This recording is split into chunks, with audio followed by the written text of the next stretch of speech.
프로포폴은 의식소실 유발하는 전신마취약제고요. 네, 효과도 빠르고 각성이 특히 빠르고 굉장히 깨끗한 편이라서 진정마취에 많이 사용됩니다. 근데 전신마취약제는 기본적으로 호흡억제, 저혈압 문제를 다 가지고 있고 프로포폴이 그 중에서도 그 문제가 강한 약에 속하거든요. 근데 사용이 많다 보니까 아무래도 사건, 사고가 많아서 이렇게 많이 나타나게 되는 거고요. 또 남용 문제에 대해서는 이게 마약만큼은 아니지만 쾌락이나 흥분작용이 좀 있고, 그리고 그걸 목적으로도 이제 사용되게 되기도 하고요. 또 다른 남용보다도 수면장애가 있는 분들이 잘 자고 일어난 것 같은 느낌을 받기가 쉽기 때문에 그래서 이제 반복 사용을 하게 되는데, 그런 분들이 이제 유명인들이 많다 보니까 좀 언론에 노출이 많이 되는 것 같습니다. 3시간 잤는데 8시간 잔 것 같다까지는 모르겠지만 짧게 잤어도 푹 자고 깨끗하게 일어난 것 같은, 그러니까 진짜 잘 잤다라는 느낌을 받을 수도 있거든요. 그리고 다른 약제, 수면 보조제나 아니면 다른 수면 마취제 같은 경우에는 깨고 나도 숙취 같은 느낌이 있어요. 말끔하지 않고 머리가 좀 멍하고, 거기에 반해서 프로포폴은 도리어 더 개운한 느낌을 줄 수 있기 때문에 그래서 선호됩니다. 왜냐하면 아까 말씀드린 것처럼요, 프로포폴이 부작용이 심한 약이다 보니까 그것만으로 충분한 심도를 유지할 때까지 용량을 높여 쓰기보다는 다른 약제를 첨가해서 쓰는 경우가 많아요. 특히 이제 내시경을 할 때에는 프로포폴도 많이 쓰이지만 기존에 쓰이던 벤조다이아제핀 많이 씁니다. 근데 벤조다이아제핀 같은 경우에는 완전히 각성이 됐더라도 숙취와 같은 졸림작용, 정말 술 마시고 난 다음날 같은 이 찌뿌둥함? 이런 것들을 느끼기가 쉽거든요. 그리고 시간이 몇 시간이 지나도 계속 나른하고 이런 느낌이 남아있기 때문에 그거는 프로포폴 때문에 생기는 작용보다는 아마도 벤조다이아제핀을 같이 써서 생기는 반응이었을 겁니다. 네, 그런데 물론 병원마다 선생님들마다 프로토콜은 다르세요. 프로토콜은 다르지만 프로포폴을 했을 때는 아무래도 그 정맥 마취로 사용할 수 있는 수면 마취제 중에 각성했을 때 가장 개운한 느낌을 받을 수 있는 약이 프로포폴입니다. 잠드는 기전을 알고 싶은 건 아닌 것 같고요. 각성되는 건 이제 효과처 농도라고 해서, 그러니까 의식에 관여를 한다면 뇌에 작용을 해야겠죠. 뇌에서의 약효가 농도가 빨리 떨어져야 각성이 딱 될 거예요. 근데 다른 약제 같은 경우에는 간이나 신장에서 대사가 되고 그리고 약의 용량이 떨어지고 이런 작업이 필요하지만 프로포폴 같은 경우에는 리디스트리뷰션이라고 해서 효과처에서 그 밖으로 퍼지는 그 속도만으로 이제 효과가 떨어지는 약이기 때문에 특별하게 각성이 빠른 약에 속하게 됩니다. 물론 성형수술에서 쓰는 거는요, 성형수술은 진정마취가 필요한 시술이 굉장히 많죠. 그러니까 진정마취에 쓰는 프로포폴을 많이 쓸 수밖에 없는 거고요.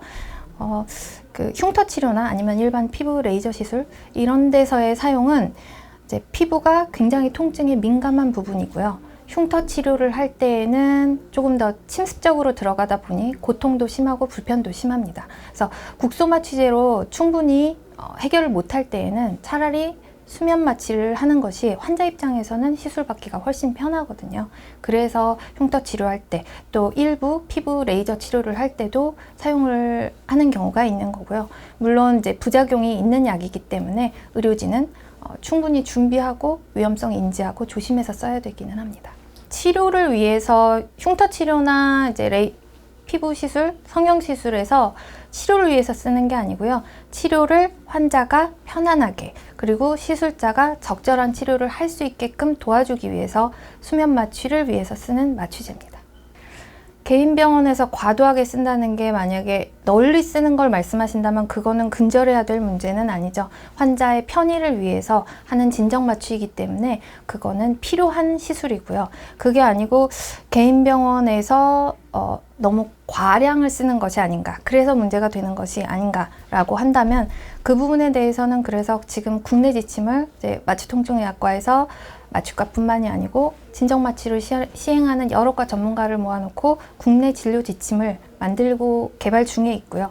그리고 또 진정을 해야 되는 의료진이 적절한 교육을 받고 할 수 있게끔 진정치료 전문 교육을 위한 프로그램을 이제 구체적으로 계획을 하고 있습니다. 이런 것들이 근본적인 해결 방안이 될 거로 기대하고 있습니다. 그거는 사실 제대로 나온 정보가 없기 때문에 저는 잘 모르겠는데요. 지금 만약에 이제 언론에 노출되어, 저도 기사를 다 본 건 아니라서 언론에 노출되어 있는 내용만으로 본다면 그 하정우 씨 측에서 말씀하시는 게 맞다면 그게 문제가 돼서 조사받으시는 건 아닌 것 같아요. 그 이전에 사용을 함에 있어서 뭔가 이제 불법적인 문제가 있었을 거라고 생각을 합니다. 뭐 예를 들어서 이제 진정 마취가 필요 없는, 그러니까 다른 시술이 없는 상황에서 그냥 프로포폴만 어떤 환자에게 반복적으로 투여됐다. 그런데 이거는 그냥 추측일 뿐이지만 그 환자, 보통 이런 상습적인 약물 복용력이 있는 분들이 한 가지 약만 쓰지 않는 경우가 많거든요. 다른 약제 관련해서 이제 마약류에 의한 뭔가로 잡혔다라고 한다면 같이 밝혀지는 과정이 아닌가라고 생각을 합니다. 그거는 아니죠.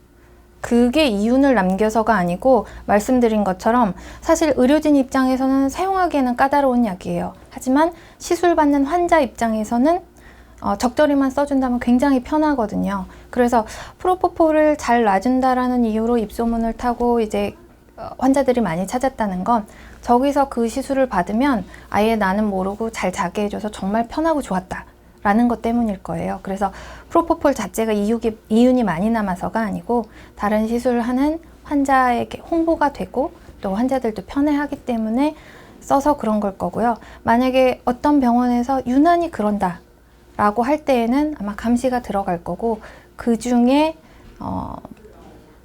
의료적으로는 맞지 않는 사용 내역이 있기 때문에 그럴 거고요.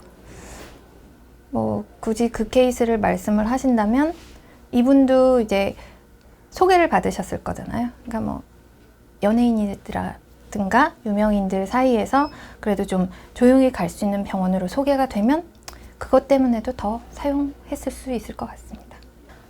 남용의 기준은 뭐 빈도라건 사실 중독의 기준은 확실하죠. 내가 의지로 끊을 수 없으면 중독인 거고 정신적인 문제가 같이 들어갈 건데요. 남용을 얘기를 할 때 빈도 한 달에 한 번은 괜찮고 세 달에 한 번은 안 된다. 세 달에 한 번은 괜찮고 한 달에 한 번은 안 된다. 이렇게 설명할 수는 없는 거고요. 프로포폴인 경우에는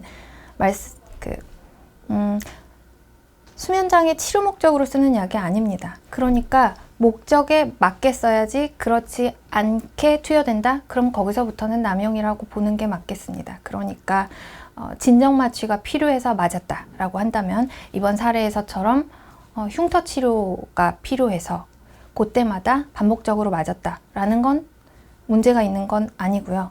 그게 아니고 아무런 이유 없이 그냥 프로포폴만 맞겠다라는 치료를 받았다면 문제는 됩니다. 다만 예외사항이 만성 통증 질환 환자들이 있어요. 그분들한테는 치료 목적으로 오로지 프로포폴 인퓨전만 들어갈 수도 있기는 합니다. 굉장히 특이 케이스고 보통은 프로포폴만의 치료는 없다고 볼 수 있습니다. 굉장히 곤란한 질문인데요. 왜냐하면 프로포폴은 장기간 쓰는 약이 아니죠. 딱 그러니까 마취를 해야 될 때만 그쵸. 딱 쓰고 더 이상 마취가 필요 없는 순간에 딱 끊는 약입니다. 그리고 딱 끊었을 때 잘 깨서 좋은 약이고요. 그러니까 이거를 장기간 써서 생기는 문제라는 게 별로 나오는 거는 없는데요. 다만 이제 중환에게 고량으로 4일 이상을 지속적으로 투여를 했을 때, 그러니까 잠깐 이제 한 번 주고 이게 아니고 아예 달아놓고 지속적으로 들어가게 하는 방법, 그걸 썼을 때 프로포폴 인퓨전 신드롬이라는 드물지만 굉장히 치명적인 그런 부작용이 있기는 합니다. 우선은 분산이 잘 돼서 약효가 빨리 떨어지는 약이라서 그런 문제가 별로 없고요. 우선은 남아있는 약효에 대한 걱정이 별로 없는 약이고요. 당연히 다 배설이 될 거기 때문에 그게 더 이상 문제는 안 될 거고, 특히나 뭐 예를 들자면 아예 배설돼서 나가지 않아서 문제가 될 수도 있을 법한 환자들이 예를 들면 신부전 환자들이겠죠. 신부전 환자들에서도 사용이 제한되지 않는 그런 게 남아서 문제가 되지 않는 약에 속합니다. 그래서 그런 문제는 크지 않을 걸로 봅니다. 딱 말씀하신 것처럼 잊을만 하면 이제 사건이 생겨서 언론에 노출이 되다 보니까 환자분들한테도 프로포폴은 나쁜 약이다라는 인식이 잘못 심어져서 심지어는 전신마취 앞두고 있는데도 프로포폴 사용하는 거 꺼려하는 분들도 계세요. 근데 이게 사용하기에는 의료진 입장에서 사실 까다로운 약이지 잘만 사용하고 나면 환자 입장에서는 상당히 편하고 좋은 마취제에 속합니다. 그래서 저희도 지금 부적절하게 사용하는 상황을 줄이기 위해서 교육, 홍보 굉장히 노력을 하고 있습니다.